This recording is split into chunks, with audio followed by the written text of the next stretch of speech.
सन्मान योजना या निधीच्या योजनेपासून वंचित राहिलेल्या राज्यातील आणि माझ्या पंढरपूर मंगळवेढा मतदारसंघातील हजारो पात्र शेतकऱ्यांना न्याय देणारा हा प्रश्न आहे अध्यक्ष महोदय। केंद्र सरकारच्या PM किसान सन्मान योजनेच्या या लाभार्थ्यांची यादी राज्य सरकारच्या नमो शेतकरी महासन्मान निधी योजनेसाठी सुद्धा वापरली जाते। यामुळे PM किसान योजनेतील तांत्रिक त्रुटी म्हणजे नमो सन्मान योजनेतील सुद्धा त्रुटी ठरत आहेत का? एका तांत्रिक चुकीमुळे शेतकरी केंद्र आणि राज्य अशा दोन्ही सरकारच्या मतीपासून एकाच वेळी वंचित राहत आहेत। योजनेसाठी 1 फेब्रुवारी 2019 ही कट ऑफ तारीख निश्चित करण्यात आलेली आहे। या तारखेला 5 वर्षाहून अधिक काळ उलटून गेलेला आहे, तरी या अटीमध्ये बदल न केल्यामुळे 2019 नंतर 7/12 नाव चढलेले नवे शेतकरी आज या लाभापासून वंचित आहेत। अनेक कुटुंबाच्या वडिलांच्या हयातीत कायदेशीर वाटणीद्वारे जमीन मुलांच्या नावे होते। अशा प्रकरणात केवळ 1 फेब्रुवारी 2019 नंतर जमीन नावावर झाली म्हणून खऱ्या शेतकऱ्याला अपात्र ठरवले जात आहे। खरेदी खत किंवा बक्षीस पत्राद्वारे जमीन मिळालेल्या शेतकऱ्यांना लाभ न मिळणे हा त्यांच्यावर होणारा अन्याय आहे।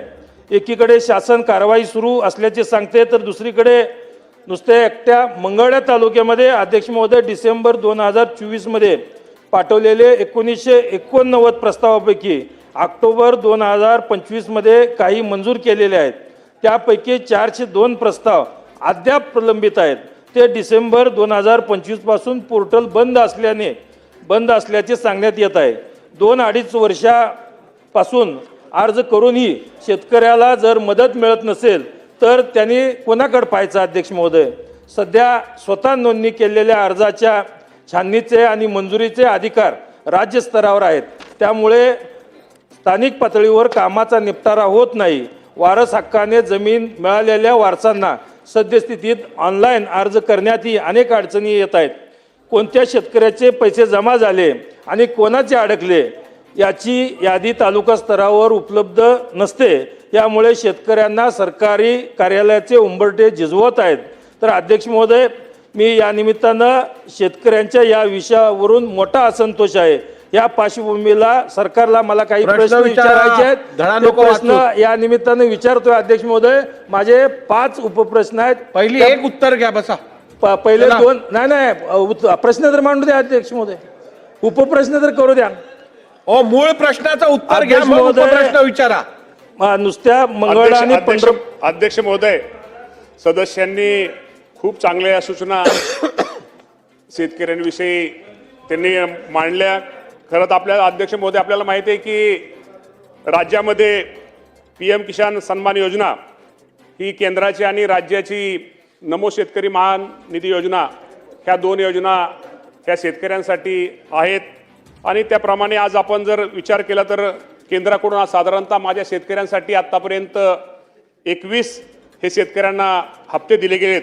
त्याची एकूण सगळी जर रक्कम जर विचार केला तर साधारणतः 39,309 कोटी एवढी रक्कम ही केंद्र सरकारने माझ्या महाराष्ट्रातील शेतकऱ्यांसाठी त्यांनी ती दिलेली आहे। आणि महाराष्ट्राचा जर आपल्या राज्याचा जर विचार साधारणतः एक हप्ता साधारणतः 1814 कोटी रुपये।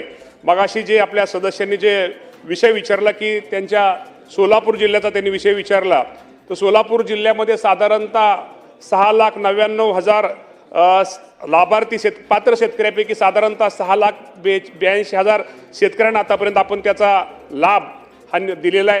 त्यामुळं त्यांचा जो प्रश्न आहे की ही जी योजना आहे केंद्र सरकारची, ह्या केंद्र सरकारच्या योजना ही साधारणतः त्याचा कट ऑफ डेट ही पूर्वीच्या वेळेस केंद्राने योजना जी आपण केंद्राने ते राज्याने त्याप्रमाणे राबवली साधारणतः 1 फेब्रुवारी 2019 की त्याच्या अगोदर असणाऱ्या शेतकऱ्यांसाठी 1 फेब्रुवारी 2019 नंतर जर कुणी नवीन शेती घेतली तर तो लाभार्थी तो शेतकरी यामध्ये पात्र ठरत नाही।